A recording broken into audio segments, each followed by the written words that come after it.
Olá, boa noite. Para você que nos acompanha aqui na TV Horizonte, está começando o Contraponto.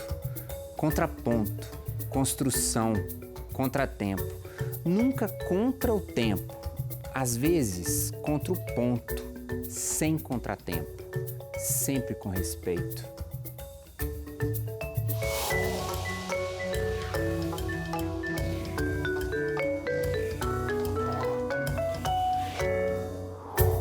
Não dá pé, não tem pé nem cabeça, não tem ninguém que mereça, não tem coração que esqueça, não tem jeito mesmo, não tem dó no peito, não tem nem talvez ter feito o que você me fez. Desapareça. Não tem dó no peito, não tem jeito, não tem coração que esqueça, não tem ninguém que mereça. Não tem pé, não tem cabeça, não dá pé, não é direito, não foi nada disso, eu não fiz nada disso. E você fez um bicho de 7 cabeças. Bicho de 7 cabeças. Eu hoje recebo uma colega, psicóloga, que falará conosco sobre dignidade, sobre saúde mental. Hoje a nossa entrevistada é Juliana Saúde Barreto. Juliana é idealizadora e diretora do Núcleo de Criação e Pesquisa Sapos e Afogados, que já esteve conosco aqui na TV Horizonte, comigo apresentando no Pra Mudar o Mundo. Juliana, bem-vinda.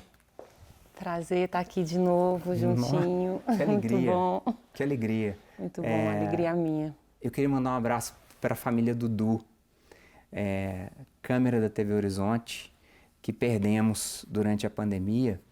O Du fez um trabalho, talvez, dos mais lindos no Pra Mudar o Mundo. Quando ele foi, Juliana, comigo no centro da cidade e com vocês nas apresentações, nos palcos. O que é saúde mental? O que é razão e o que é loucura? Primeiro. Então, acho que responder o que é loucura, essa pergunta ela se atualiza, acho que a cada tempo, né? E a gente entender que quando a gente nomeia, né, esse lugar da diferença como a loucura, a gente durante muito tempo colocou isso num lugar ruim, ou nesse que devia estar fora, né? Ou que devia estar ali excluído, né? Foi assim que foi feito durante muito tempo. Mas eu acho que as coisas vêm mudando, né? E embora a gente saiba também que ainda muito por fazer, o meu trabalho vem de um lugar de colocar a arte para ter a loucura como um aliado na criação. Então, responder o que é a loucura, eu poderia te dizer que é um potente elemento para a criação artística, para a inventividade, né? Que apesar de fazer sofrer em alguns momentos, é também algo que ensina, é uma cor diferente, é uma textura diferente, que me faz compor em cena, né? A partir dessa nova lógica, dessa lógica que é diferente, né? Juliana,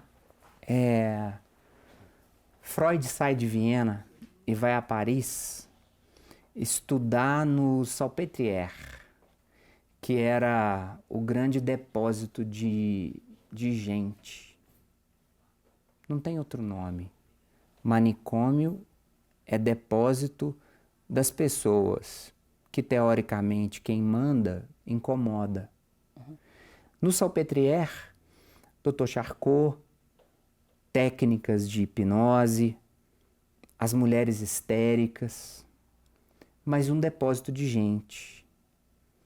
Quando você coloca que a loucura ela se transforma em inspiração para a arte, ou seja, o Batista de Oliveira, que ficava ali na Praça do Hospital, que na época do carnaval se transformava em um personagem da cidade, mas que fora do carnaval era uma peça de zomba, de agressão.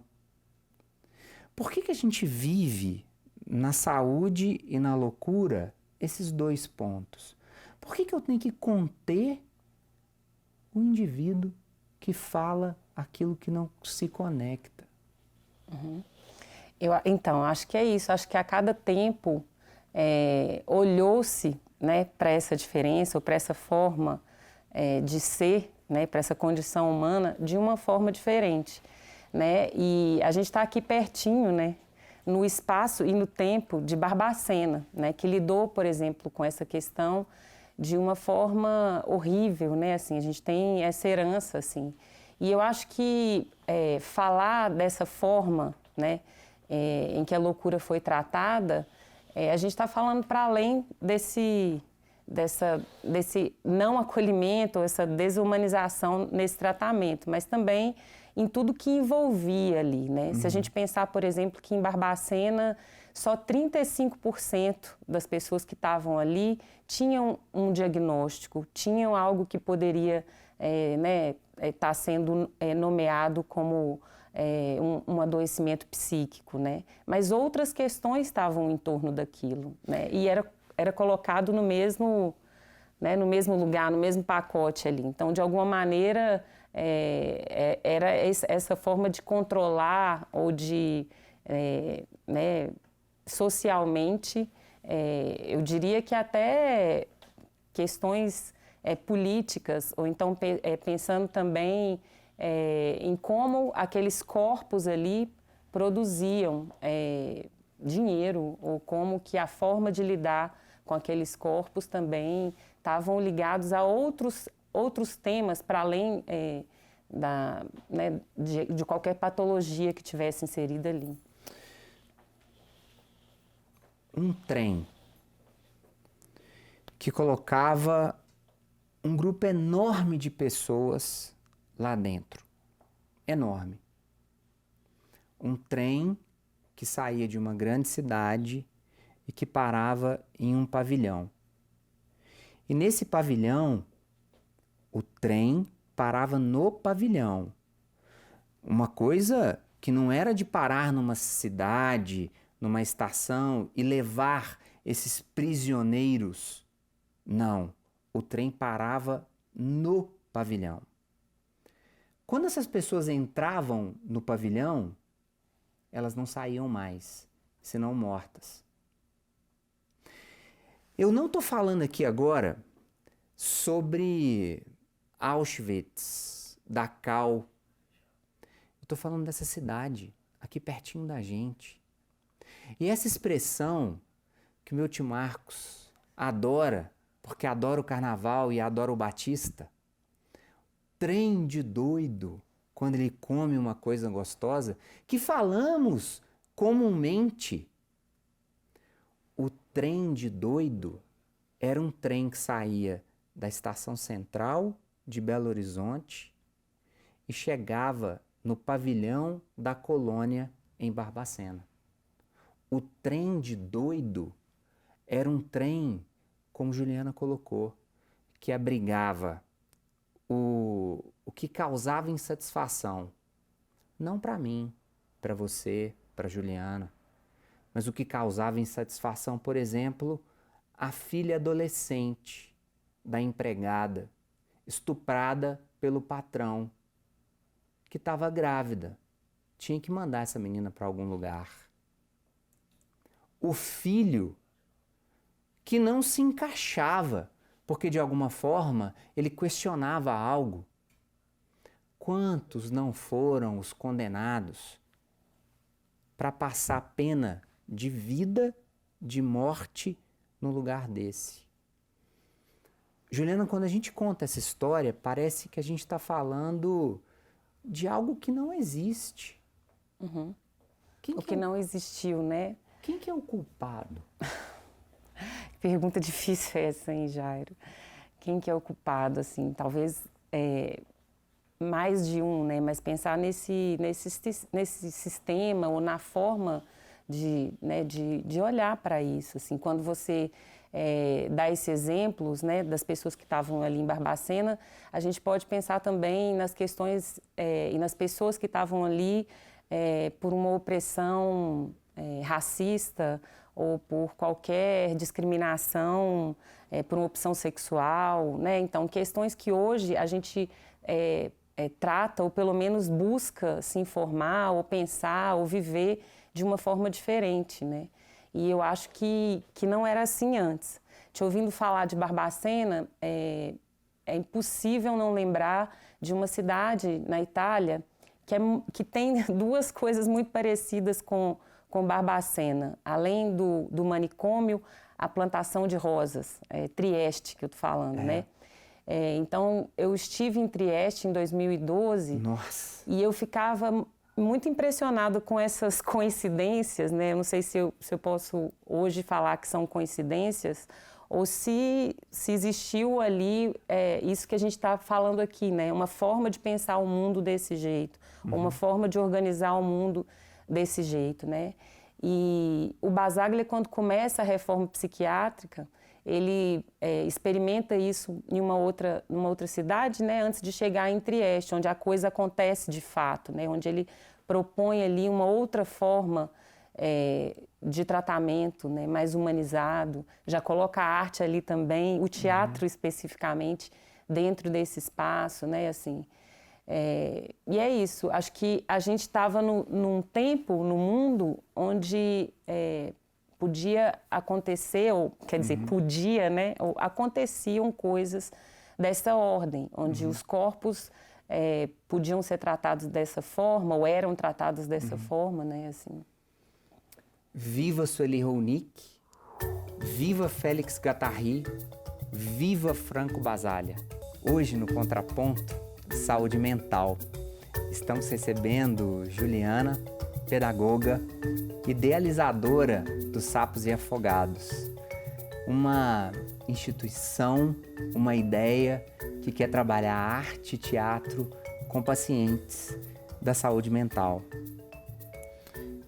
Alienista, Machado de Assis, talvez um dos contos ou pequenos livros mais sensacionais da nossa literatura. Eu posso pegar no início interno, 2, a cidade inteira. A cidade inteira foi internada. Apenas o médico ficou de fora. Quando ele colocou a cara na janela, não tinha mais ninguém, era só ele. Dentro do hospital, o padeiro continua padeiro. A dançarina continua dançarina. O farmacêutico continua farmacêutico. E ele ficou sozinho na cidade. Tinha algo errado. O que é colocar, Juliana, pacientes não, artistas, para poder desempenhar? Então, Jairo, esse movimento todo, né, ele vem em contraponto ao que a gente estava dizendo antes. Então, o movimento da reforma psiquiátrica que acontece aqui e em Belo Horizonte especificamente de uma forma muito bonita com a criação do Centro de Convivência, né?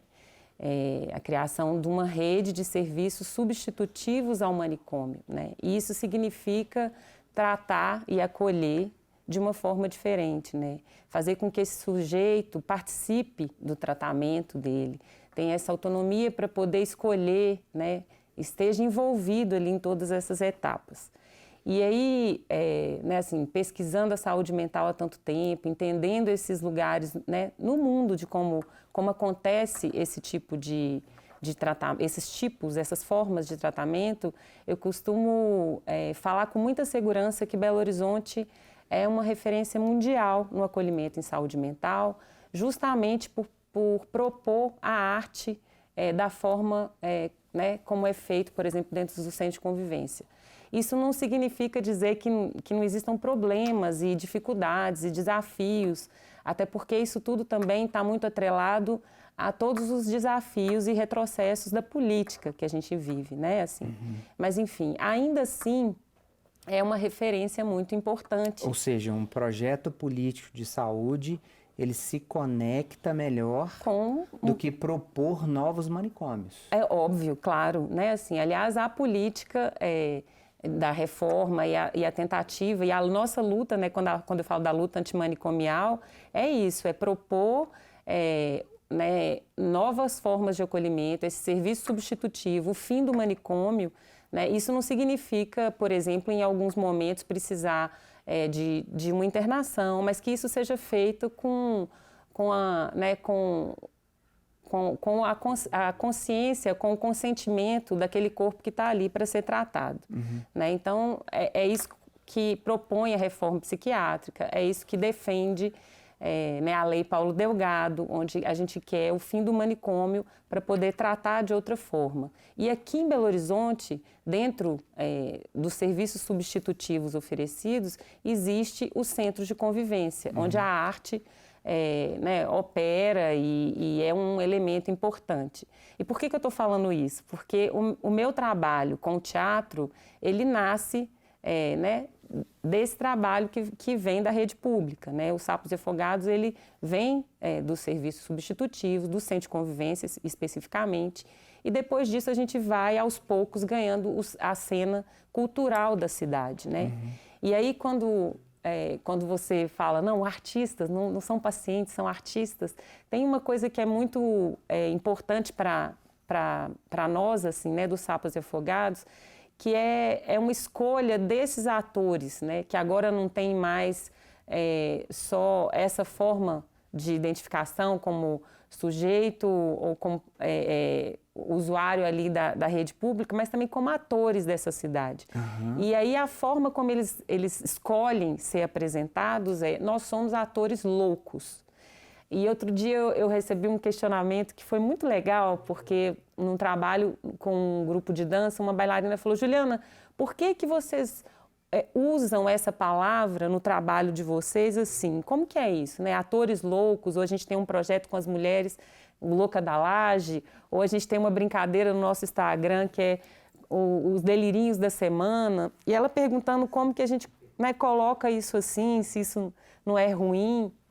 E aí né, foi importante localizar que, primeiro, né, escolher a forma de ser apresentado ou de se nomear partiu desses atores, né, que têm essa experiência da loucura, né, assim, no corpo, né, que tem esse lugar mesmo para poder escolher. Assim. A idealização não significa que você é a dona desses caras. Não, porque pelo contrário. Que você promove... Eu aprendo muito com eles. Nossa! Né, assim. Sim. E aí, quando também eles... Não, a gente quer ser apresentado como atores loucos. Eles me abrem uma outra perspectiva também de olhar para a loucura, né? Que é um pouco o que eu disse antes, assim, da gente entender que existe algo que é sofrido, tem algo ali que realmente é perturbador, né? Que tem toda essa história assim, que a gente também já conhece, mas a provocação também tem um outro lado. E eles que dizem isso, assim, acho que a gente pode e deve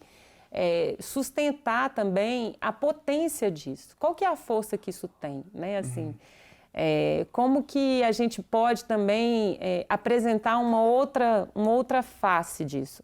E aí eles começam também a nomear os nossos projetos, ou né, colocar isso na nossa prática, na nossa forma de lidar com esse significante, né, de fazer isso ganhar outro espaço mesmo, outro lugar. Nós, estudantes de psicologia da graduação na UFMG, fazemos as matérias de saúde mental no prédio da medicina, na Alfredo Balena. E aí a gente vai caminhando, e era um ano, quase 2 anos, até o Hospital Raul Soares. E eu tive na minha sala a conquista de ser o monitor da minha turma de saúde mental. E toda vez que eu entrava no Hospital Raul Soares, era eu que tinha que chegar mais cedo, escolher o paciente, prontuário. E eu cresci o olho aqui agora, porque um dos pacientes, com quem ao longo desses quase 2 anos, desenvolvi, inclusive, uma conversa de tentar entender o mistério. Ele se chamava Ciro e ele cortou o boné para que o boné ficasse parecido com um elmo de um daqueles guerreiros romanos. E ele só gostava de conversar muito próximo das pessoas. E eu me lembro que na medida em que ele ia se tornando mais próximo da gente, ele ia se aproximando cada vez mais. E essa experiência era uma experiência, para mim, que recebia o Ciro na ala e ver tudo aquilo que a gente está conversando aqui agora, o paciente nu, o paciente que acabou de defecar, e o Ciro, sozinho no canto dele, construindo todo um império. Quando o Ciro chegava numa sala de psicologia, e o número de mulheres em salas de psicologia é maior do que o número de homens, historicamente essa é a estatística, o Ciro chegava e ele proclamava-se o noivo da cidade e que ele escolheria uma mulher para ser a mãe dos filhos dele, porque ele trazia uma mensagem, porque alienígenas invadiriam a cidade, tomariam a cidade. Juliana, quando eu lembro dos Sapos e Afogados e te pesquiso e consulto, sabe? Inevitavelmente eu não deixo de pensar no Ciro, sabe? E desejo de verdade que o Ciro não seja pego pelo choque, pela tranca, pelo medicamento que tranca, sabe? Sim. Mas que ele encontre os Sapos e Afogados. Pois é, os Sapos e Afogados também cada vez mais vai entendendo que é um pensamento, é um jeito de estar pensando a arte, ou de estar pensando também a medicina, por que não? Quando você fala qual que é o lugar, né, o que é a loucura, o que é a saúde, a gente entender também que pensar a saúde tem a ver com escolhas e com a forma como a gente dialoga também com a cultura, né? Se a gente está em uma determinada aldeia, entender a medicina pode ser uma coisa, e se a gente está num manicômio e trata com tranca ou com isso tudo que você acabou de dizer, é uma outra forma de pensar a medicina, né? Então, eu acho que não tem como também olhar para a loucura sem pensar na cultura, né? Assim, como que é que a gente dialoga com isso, né? E troca a partir disso, né? Dependendo de onde o Ciro estivesse, ele podia estar sendo mesmo esse que comanda a cidade inteira, né? Viva o Batista de Oliveira, que buscava a flor. Viva a psicologia e a pedagogia, ciências responsáveis por abrir a porta do manicômio. Viva o psicólogo, a psicologia, a psicóloga que lutou contra o manicômio. Viva Franco Basaglia. Juliana, obrigado demais da conta de você ter vindo. E você, fique conosco. No final do primeiro bloco, eu perguntei para Juliana quem eram os responsáveis. Os responsáveis somos nós. A sociedade é responsável. Nós abrimos a porta do manicômio. Fique com a gente. Até o próximo programa. Tchau.